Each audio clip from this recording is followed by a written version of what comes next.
Takhuzani mfowethu, ungamshiya umfowenu uthi uyocula. Ukucula usucula iminyaka emingaka mfowethu? Uhlulwa kuba seduzane komuntu ohleze seduze kwakho. Hayi mfana hayi, noma seningangijaja. Yabona ingane zakwethu ngiyiphawule lena nje kafishane. Singabantu ekugcineni bakwaZulu. Kodwa uyabona le eyenziwe umgodi uKhuzani yokuthi ushiye umcimbi obaleke kangaka kwintibane, ngoba sikwebhane lana ngokulandela ama-artists ngamaskandi ngamaqhawethu, kodwa ekugcineni ubuntu kumele sibe ngabantu silikhuluma iqiniso njengabantu bakwaZulu.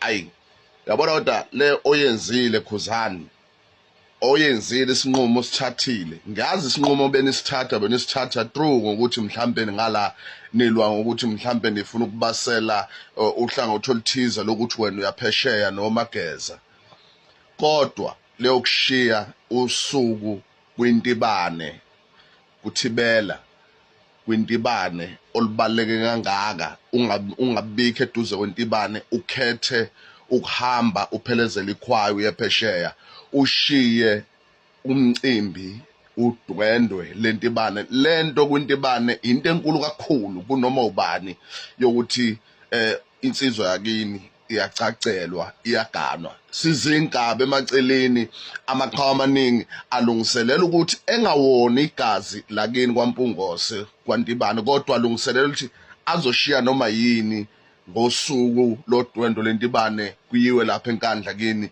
kwintibane. Kodwa wena Khuzani ukwazile lensizwa intibane, iyazile izimpi zakho, iseduze nawe noma inini yakuvikela, kodwa ukwazile ukuthi uthathe isinqumo sokuthi ukhethe abantu bangaphandle kunokuthi ukhethe insizwa yakini.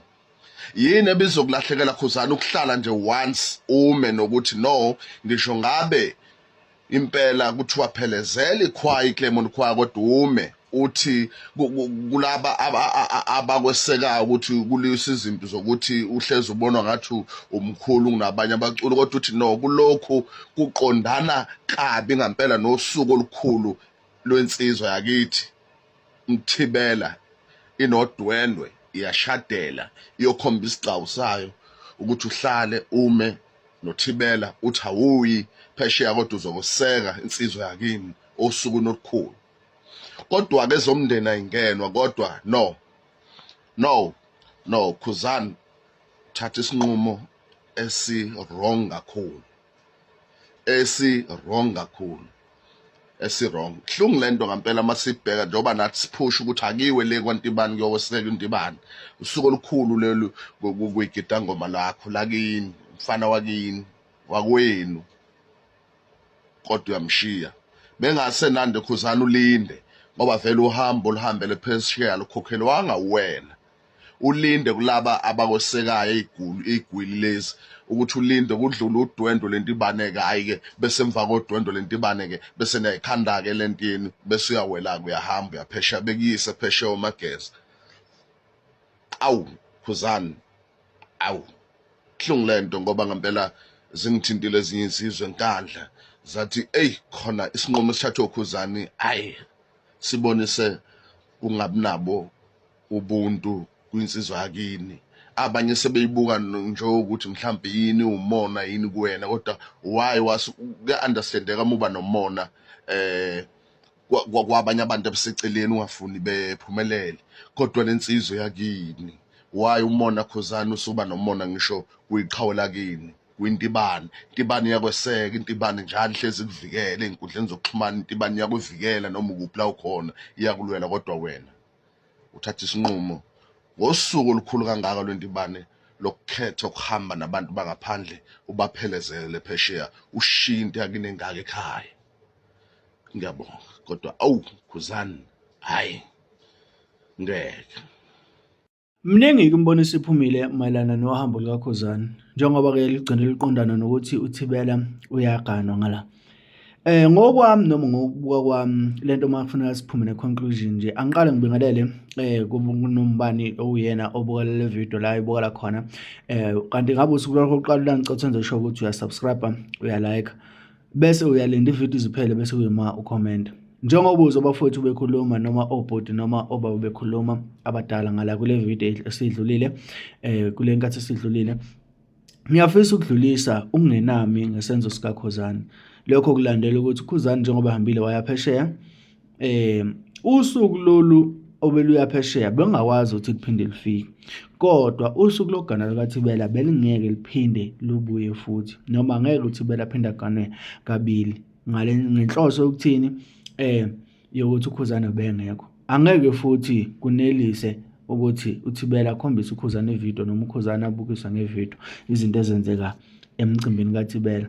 Lokho kulandela ukuthi uThibela wathi ebuza ukuthi yena indaba engaphuma iqembu noma indaba engaphuma iqaqobana lakhe akwazi ukuthi acula ay'mele ngoba izwi likhona yonke into ikhona. uThibela wanqaba. Ukunqaba kwakhe wathi Azi kwathi ngelinye ilanga hlangana noThibela la eFriday.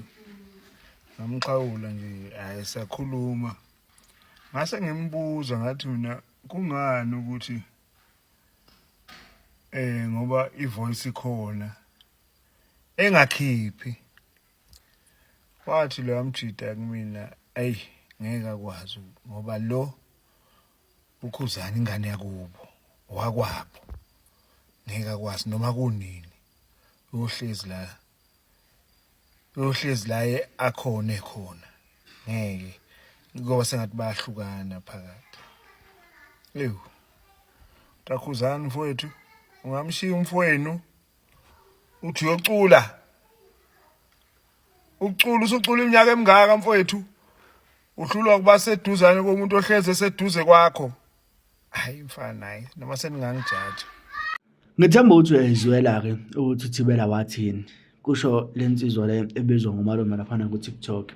So ukunqaba kukaThibela lokho kwakhombisa ubumbana nalo ngoKhuzani noma abanalo noKhuzani. Kodwa uKhuzani kwenziwe yini ukuthi yena usuku oluyofika kanye empilweni kaThibela ebese yamshiya straight ahambe abalibangise phesheya ngesimanga sokuthini, noma ngathiwa imali bafowethu, noma ngathiwa bekuyizigidi zamarandi ey'ngakanani.